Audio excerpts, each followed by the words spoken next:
Halo semuanya, kembali lagi bersama aku Ilham Akbar Mustafa dengan NIM 21962500 Prodi Ilmu Komunikasi Fakultas Ekonomi dan Sosial Universitas Amikom Yogyakarta.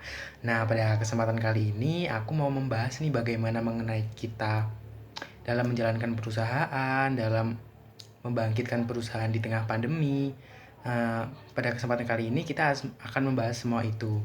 Nah, pertama-tama aku mau ngasih tahu nih sama kalian kalau aku punya bisnis keripik. Nah, lumayan udah berjalan agak lama.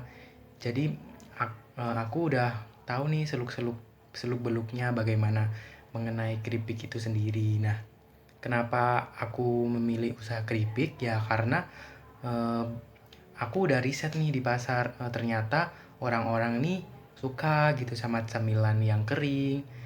Nah, aku juga berinovasi dengan ternyata orang-orang tuh tidak hanya menyukai rasa original aja, tapi mereka juga suka yang asin, yang pedes, yang manis, yang gurih.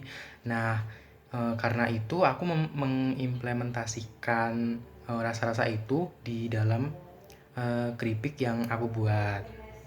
Nah, kenapa memilih usaha keripik? Tadi aku udah jabarin di awal.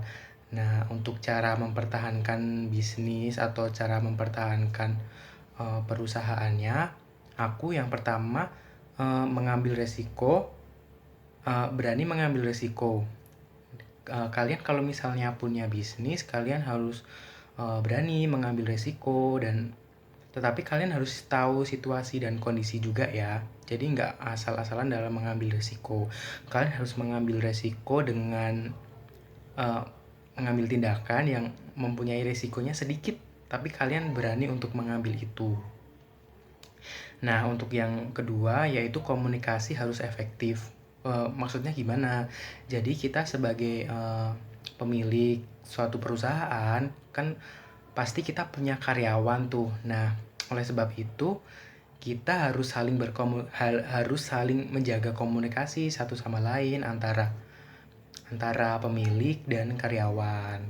Jadi kalian sebagai pemilik juga harus selalu memperhatikan karyawan kalian itu seperti apa. Nah, untuk yang kedua yaitu periklanan atau pemasaran terus dilakukan. Maksudnya kalian tetap harus mengiklankan produk kalian walaupun bisa dibilang produk kalian itu udah laris di pasaran. Karena apa? Karena bisa aja konsumen itu lupa akan dengan bisnis kita. Bukan hanya itu aja sih, tapi kan produk keripik nggak melulu produk keripik ya maksudku. Produk apapun itu kalau kalian tidak melakukan pemasaran secara terus-menerus, secara berlanjut, itu pasti akan eh, bikin konsumen itu menjadi lupa dan bahkan tergusur oleh produk baru. Terus yang selanjutnya yaitu pandai-pandai kalian dalam memilih tim. Memilih tim maksudnya itu adalah memilih karyawan. Jadi sekiranya kalian ini harus memilih karyawan yang bisa diandalkan, bisa telaten, bisa bekerja keras, bahkan mempunyai inovasi yang baru untuk membangun perusahaan kita, produk kita. Jangan memilih karyawan yang sekiranya itu menjadi benalu buat perusahaan kita. Misalnya dia tidak amanah, sering mencuri, bahkan tidak mempunyai attitude yang bagus. Nah, itu harus dihindari banget sih di dunia perusahaan ini. Jadi kalian harus tadi pandai-pandai memilih orang aja buat menjadi karyawan kalian. Nah, untuk selanjutnya yaitu memiliki tujuan. Dari awal kalian harus mengasih tahu nih eh, apa namanya perusahaan kita tuh berjalan seperti ini. Jadi karyawan tuh juga harus tahu apa yang harus mereka lakukan gitu loh. Yang terus selanjutnya adalah melakukan riset. Seperti yang aku bilang di awal tadi, melakukan riset itu sangat penting. Karena apa? Karena dengan melakukan riset kita jadi tahu nih bagaimana eh, target pasar kita, bagaimana ditujukan untuk siapa, dan itu apa namanya melakukan riset itu juga penting karena kita jadi tahu apa nih yang dimau oleh para konsumen-konsumen kita, dan pasti mereka akan memberi masukan untuk kita juga sih. Nah, untuk selanjutnya dalam mempertahankan perusahaan yaitu memperluas relasi dengan pebisnis lain. Nah, kalian nih harus mempunyai kenalan nih sama yang misalnya kalian masih awal-awal. Nah, kalian tuh harus cari pengalaman, cari pengetahuan yang lebih banyak kepada orang yang udah punya perusahaan lebih lama daripada kita. Karena apa? Karena mereka pasti punya langkah-langkah, punya siasat, pokoknya mereka tahu sih apa yang harus dilakukan untuk membangun bisnis tersebut. Nah, terus uh, pada 2019 ini uh, kita kan dilanda ya oleh pandemi COVID-19. Nah, uh, banyak perusahaan yang gulung tikar, bangkrut, kayak mereka tidak bertahan di pandemi pada saat itu. Nah, tapi ada juga perusahaan yang mereka tetap bertahan walaupun ada pandemi COVID-19 ini. Karena apa? Nah, yang pertama karena mereka melakukan training.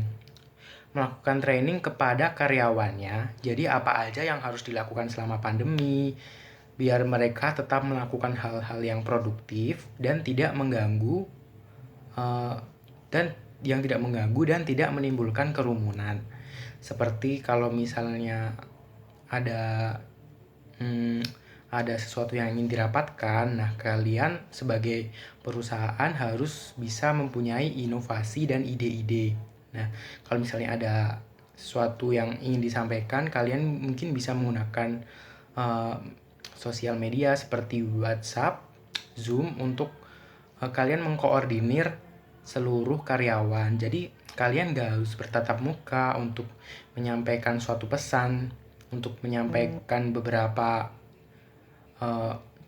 informasi yang harus kalian sampaikan kepada anggota maupun karyawan kalian. Jadi kalian cukup menggunakan aplikasi itu dan kalian tidak harus bertatap muka secara langsung dengan para karyawan itu. Nah, untuk selanjutnya langkah-langkah mempertahankan perusahaan di tengah pandemi yaitu memberikan reward kepada karyawan.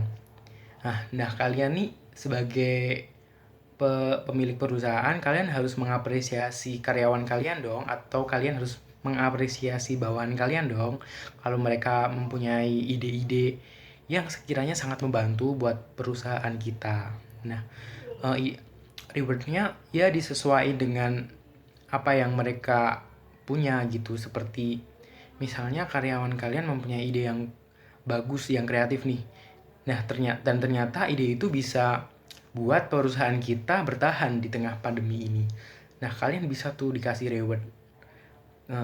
Mereka pasti tidak mempermasalahkan berapa jumlahnya, asalkan kalian benar-benar memberikan reward sehingga mereka merasa dirinya terapresiasi, dan kalian bahkan seperti itu akan membangun hubungan secara baik dan secara efektif seperti yang udah aku omongin di awal tadi. Nah, selanjutnya yaitu menciptakan flexible working. Apa itu maksudnya?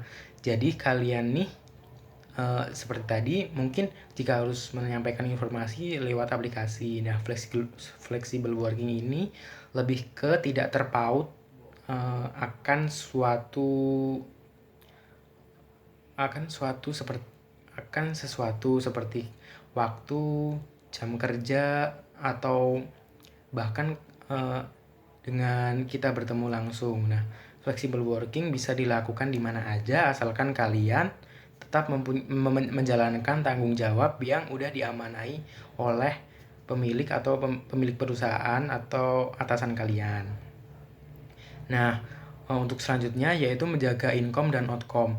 Kalian harus tahu nih berapa income kalian dan outcome kalian.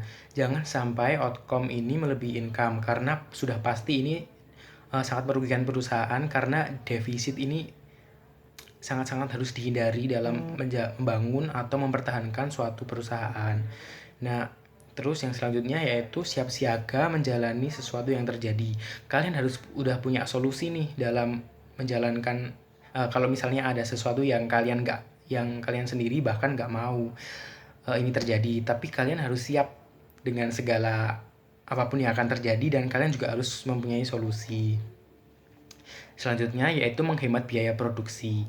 Biaya produksi ini harus kalian pangkas namun tidak memotong atau tidak menurunkan kualitas dari produk kalian sendiri gitu. Eh, jadi itu tadi ya guys, langkah-langkah perusahaan dan apa aja yang harus dilakukan sama perusahaan untuk menjaga perusahaan kalian agar tetap berjalan dengan lancar bahkan berkembang. Nah, mungkin dari video ini bisa bermanfaat sih bagi kalian.